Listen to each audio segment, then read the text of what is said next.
Shmieran and Steve by Kieran McNally. Dedicated to Nate.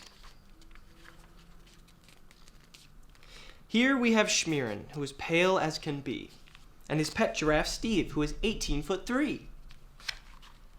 This is the story of Shmieran and Steve, the bestest of friends you could ever conceive. For a pale little Irish boy, nothing was better than to be with his friend in the turtleneck sweater. But Shmieran was nervous, embarrassed in fact, afraid of how those who met Steve would react. So he kept his giraffe out of sight from the others. Only alone would they play, like two brothers. When Shmieran had school, he would bring his old buddy. Steve hid by an elm tree while Shmieran would study.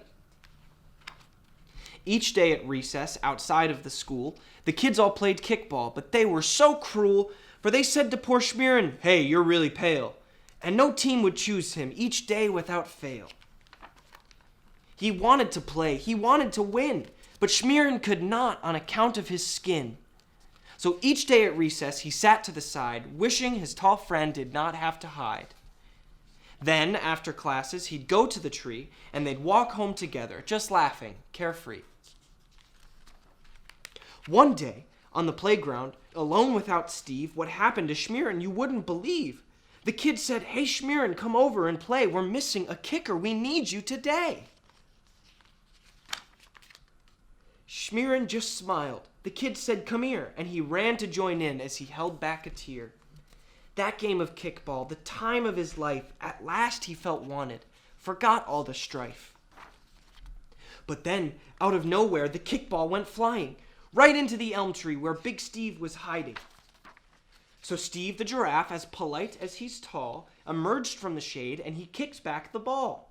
The kids stared in awe and poor Shmieran turned red, for he knew they would laugh at his very tall friend. So Shmieran said sorry. The kids said, "Who's that?" And Steve the giraffe said, "I have some ideas to revolutionize the personal computing industry."